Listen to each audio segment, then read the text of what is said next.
The psychology of wanting someone who doesn't want you. Why do some people become obsessed with someone who barely gives them attention? Why do we think about their texts all day? Why do we replay every conversation? Why do we hold on to someone who isn't choosing us? You would think that love grows from attention, affection, and consistency. But psychology shows that sometimes the opposite happens. Sometimes the people who give us the least become the ones we can't stop thinking about. And the reason has less to do with love than most people realize. Part 1. The thrill of uncertainty. Imagine two people. The first person likes you openly.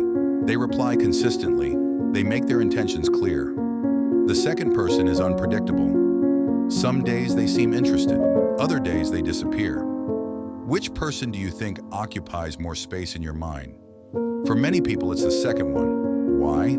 Because the human brain hates uncertainty. When something feels unresolved, the mind keeps returning to it. It's like an unfinished chapter in a book. You want answers, you want closure, you want certainty, and that desire can feel surprisingly similar to attraction. Part 2. Attention becomes a reward. Think about a slot machine.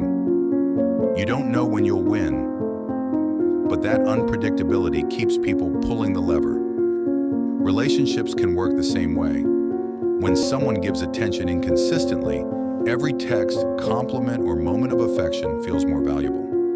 Not because it's actually better, but because it's rare.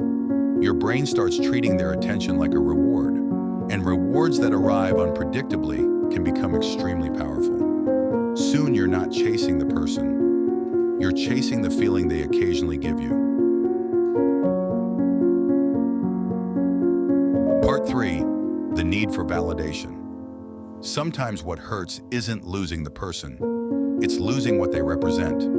Their approval, their attention, their validation. When someone pulls away, many people start asking, what did I do wrong? Why wasn't I enough?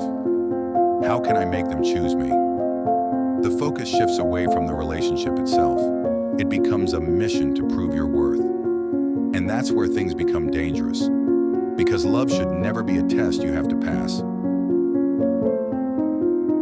Part 4. We fall in love with potential.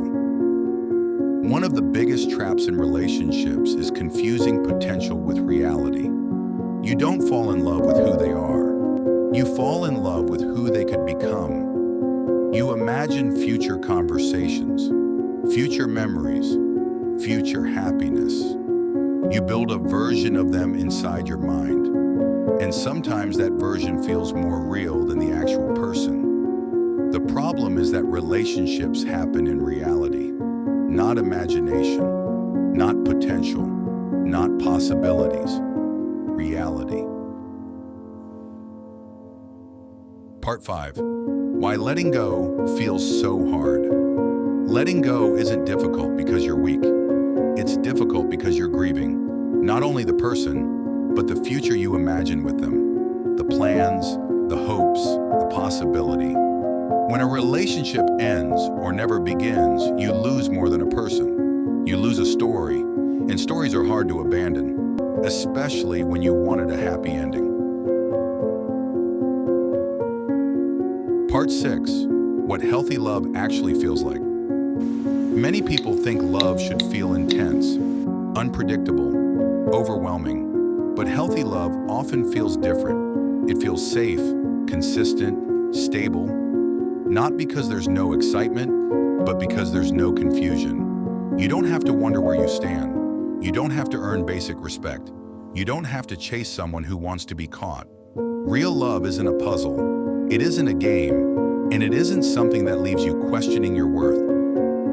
If you've ever found yourself chasing someone who couldn't give you what you needed, remember this. Wanting someone doesn't always mean they're right for you. Missing someone doesn't always mean you should go back. And loving someone doesn't mean you should lose yourself trying to be loved in return. Sometimes the healthiest thing you can do is stop asking, how do I make them choose me? And start asking, why am I choosing someone who doesn't choose me? Because the answer to that question can change your life.